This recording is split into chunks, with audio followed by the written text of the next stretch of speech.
नमस्कार। चुनावी यात्रा पर हम निकले हुए हैं और लगातार अलग अलग विधानसभा क्षेत्रों में पहुंच रहे हैं। वहां के नेताजी से बात कर रहे हैं, वहां की जनता से बातचीत कर रहे हैं। फिलहाल हम मौजूद हैं मधुबनी विधानसभा क्षेत्र में और मधुबनी विधानसभा क्षेत्र के इलेक्शन की अगर बात करें, बिहार विधानसभा चुनाव 2020 का, तो यहाँ का मुकाबला जो है वो काफ़ी दिलचस्प है।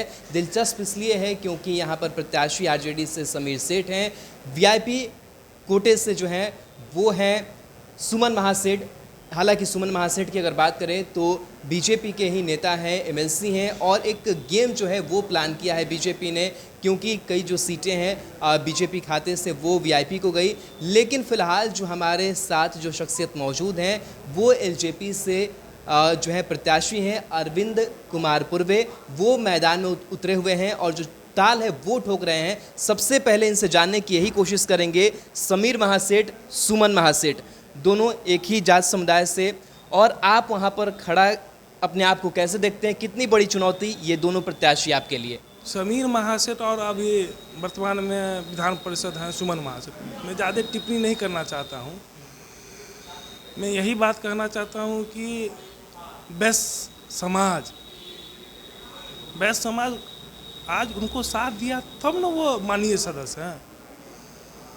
अरे वैश्य समाज ही तो उनको उस कद तक पहुंचाए हैं। एक विधानसभा में बैठते हैं और एक विधान परिषद में बैठते हैं।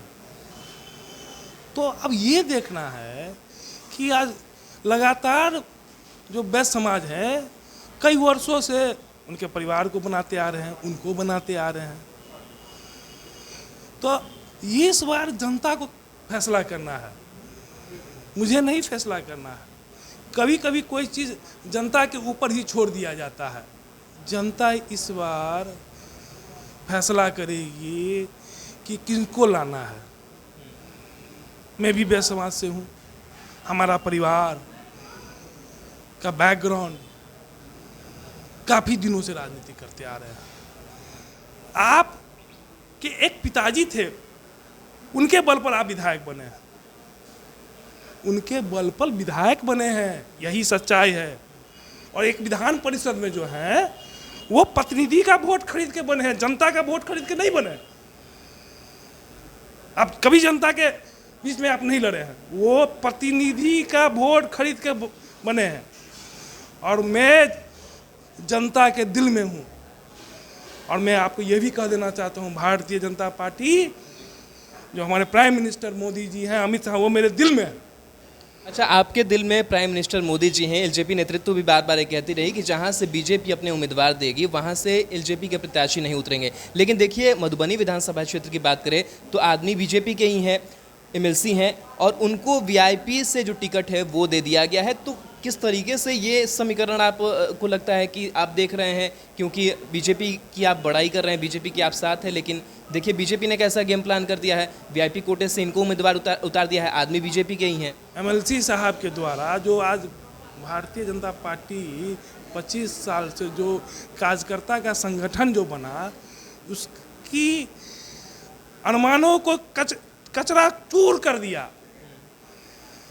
आप कोई चीज़ को काम कर रहे हैं 25 साल से, वो संगठन टूट जाए तो क्या उस कार्यकर्ता के दिल पर बैठेगा? आप समझ रहे हैं? अरे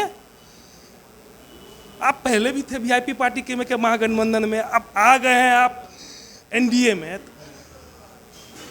क्षेत्रीय पार्टी है ना, लोकल पार्टी है वीआईपी पार्टी। लोक जनशक्ति पार्टी जो है वो राष्ट्रीय पार्टी है। एलजेपी पार्टी जो है वो राष्ट्रीय पार्टी है। वीआईपी पार्टी तो लोकल पार्टी है। नॉमिनेशन भरे होंगे फॉर्म, उसमें नियम है वो नहीं भरे होंगे लोकल पार्टी का, हमने भरा है। राष्ट्रीय पार्टी का शीर्ष नेतृत्व है।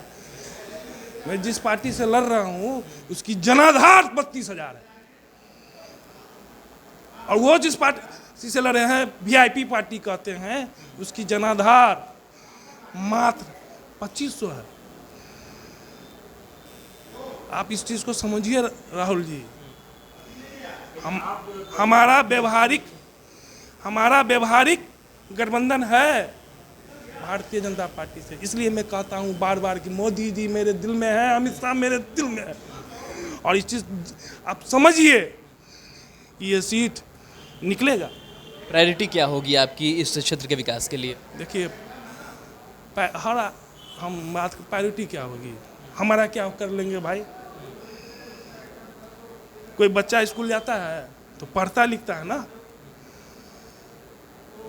उसको कुछ जानकारी होती है ना।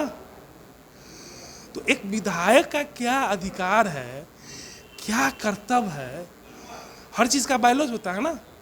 अरे एमपी का क्या रोल है भाई, विधायक का क्या रोल है, एमएलसी का क्या रोल है। सरकार ने एक बुक बनाया है ना, तो पहले उस बुक का तो अध्ययन कीजिए और तब जनता के बीच में रखिएगा ना, तब ना जनता आपसे काम करवाएगी। पहले तो आपको ही नहीं पता है कि भैया हमारा अधिकार क्या है, हमारा कर्तव्य क्या है। जब मुझे ही नहीं पता है तो मैं जनता से कैसे डेवलप करूंगा। कोई भी योजना आता है तो प्रचार प्रसारित होता है ना। तो मेरे कहने का मतलब है कुछ कुछ वर्क जनता के ऊपर छोड़ दिया जाए। तो अरविंद कुमार पूर्वे हमारे साथ थे और बता रहे थे कि किस तरीके से जो वैश्य समाज की अगर बात कर रहे थे, जो प्रत्याशी हैं वो भी इसी मैदान से उतरे हुए हैं। कैसे वो लोगों के लिए जो काम है वो करेंगे, क्या कुछ जो चुनौती है वो है। और ये कह रहे हैं कि जो वीआईपी है वो लोकल पार्टी है। नरेंद्र मोदी की तारीफ कर रहे हैं और उम्मीदें कर रहे हैं कि इस बार के विधानसभा चुनाव में ये अपनी जीत जो है वो पक्की करेंगे और जनता की सेवा करेंगे। सहयोगी शेखर घोष के साथ मैं राहुल ओझा, फर्स्ट बिहार झारखंड, मधुबनी।